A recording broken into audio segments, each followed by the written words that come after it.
В эфире новости IT. Здравствуйте. Начнем с событий мировых компаний. Apple, по сообщениям сетевых источников, планирует выпустить смартфон iPhone с гибким дисплеем в стиле Samsung Galaxy Z Flip.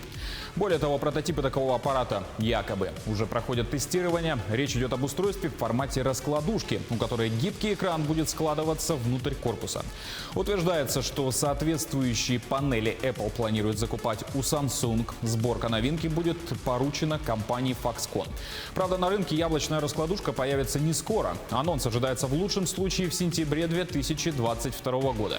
Не исключается также, что продажи будут отложены и до 2023-го. По слухам, Apple еще не полностью определилась с оснащением новинки.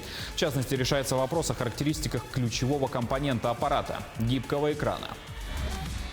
Шоу из десятков летательных аппаратов ждало жителей Эдинбурга в новогоднюю ночь. Их с праздником поздравили дроны.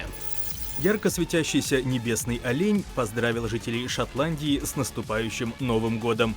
Образ животного, созданный из нескольких десятков дронов, пронесся над горами в деревне Спинбридж, что в Гленморе, в 200 километрах на север от Эдинбурга.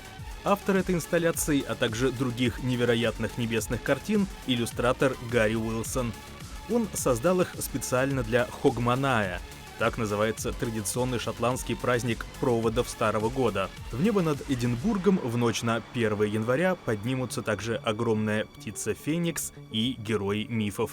Во время представления свои стихи будет читать шотландская поэтесса Джеки Кей. В творении под названием «Farewell» она приветствует 2021 год и желает досадившему многим 2020-му уйти по-хорошему.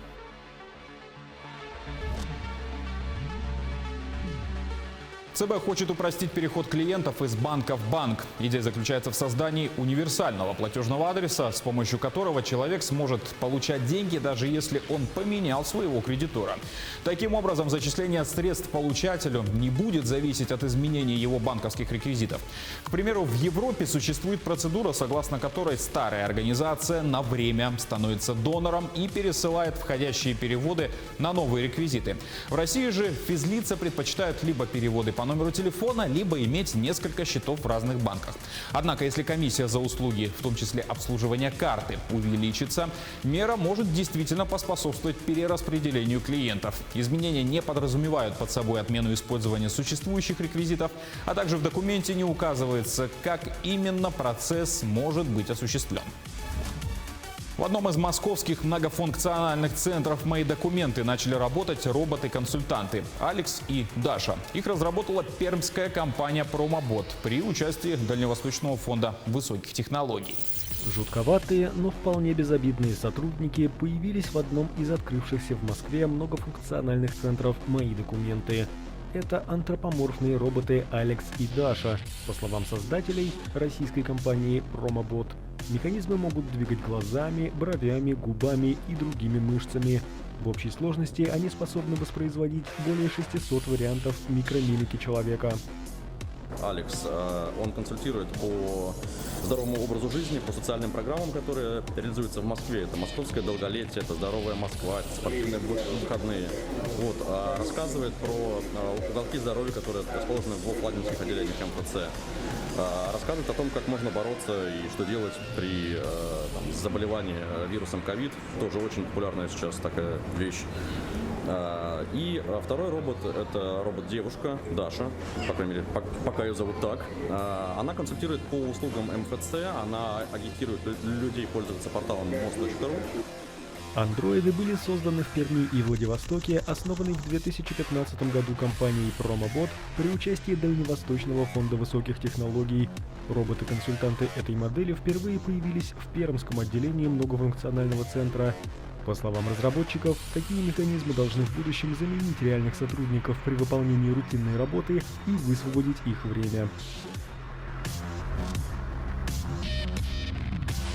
«Газпромнефть» ввела в эксплуатацию первую в Арктике цифровую подстанцию «Север». Теперь это основной энергоузел северной части новопортовского месторождения. Цифровая электроустановка была спроектирована под экстремальные климатические условия региона. Формат передачи сигналов обеспечивает максимальную автоматизацию процессов измерения, управления и защиты оборудования. Благодаря использованию интеллектуальных систем управления и диагностики для обслуживания объекта требуется минимальное количество персонала. Мониторинг состояния силовых трансформаторов подстанции производится с помощью системы нового поколения, которая непрерывно анализирует состояние масла и позволяет более эффективно контролировать работу оборудования, а также продлевать срок его службы.